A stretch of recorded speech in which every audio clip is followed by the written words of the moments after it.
Hello guys, we've covered the second generation Infiniti QX60 extensively since its launch in 2021 and its facelift earlier this year. So let's zoom right in on the impetus for this retest, the introduction of the model's first ever sport trim level. Perception is all about expectations, so let's set them out of the gate. This is a trim package with no meaningful powertrain or chassis revisions. With that out of the way, what you do get is a handsome and upscale package inside and out, priced $4,900 above the Luxe grade and $4,450 below the Autograph.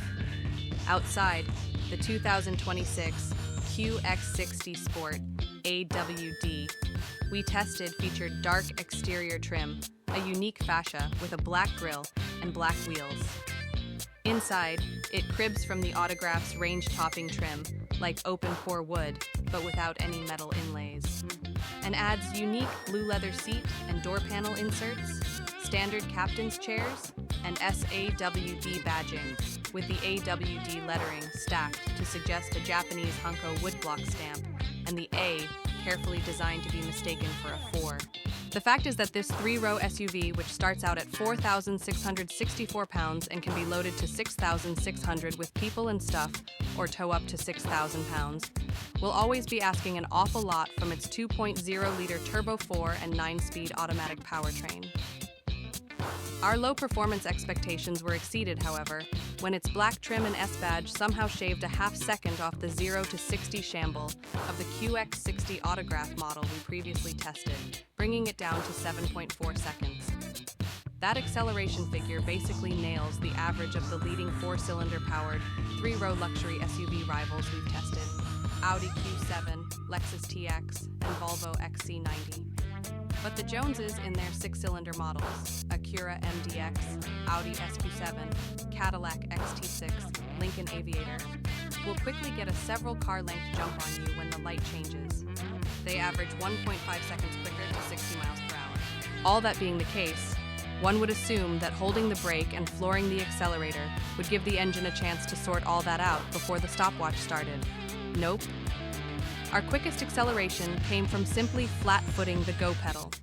Brake torque added 0.2 to 0.3 seconds every time. Around town, those launches will feel even more leisurely if the engine has auto-stopped, with the restart further delaying the launch, especially if auto brake hold was engaged. The auto-stop/start system also tends to rock the vehicle a little on shutdown and restart, especially in those change-of-mind cases when a light suddenly turns green just as the engine is shutting down. All of this is noticeably worse than we found with the 4-cylinder competition. On the plus side, although most 3-row luxury SUV buyers couldn't care less about their car's Nürburgring times, our Figure 8 test revealed solid chassis dynamic behaviors from the QX60, like a reassuring willingness to tuck in and turn when lifting off the accelerator at the entrance to a curve. Its 113-foot stopping distance from 60 miles per hour ranks near the front of its pack, 109 to 135 feet as well, though braking hard into our Figure 8 turns elicited an untoward knocking sound from the anti-lock system or suspension. The point of a sport driving mode is generally to quicken the responsiveness of anything that can be electronically quickened. Often that's throttle and transmission shift scheduling. The desired effect is to hold lower gears longer and downshift more readily to keep the engine in its peak power band. The QX60 largely gets that part right, but then it holds lower gears indefinitely. The QX60 will happily motor along for hours at a constant highway speed, singing along at 2,500 or 3,000 RPM. That's not sporty, it's stupid. And consumptive, engineering-oriented buyers, however, may be drawn to the Infiniti QX60 because of its high-tech, eco-friendly engine. Those drivers are treated to screens and eco-coaches tailored to helping them achieve its class-leading EPA stats. There's a screen showing vacuum/turbo boost and compression ratio CR. We noted that when driving around town normally in turbo mode, more languid throttle response helps keep the CR needle in the green a lot more, and peripheral vision can help train a driver to operate in the green. Oddly enough, in sport mode, the CR often maxes the needle out in the green when tooling along at a constant speed in way too low a gear, but that's not maximizing fuel efficiency. Mechanically sympathetic folks may stress out imagining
This happened on a long, mostly straight stretch of relatively new rain-grooved concrete freeway.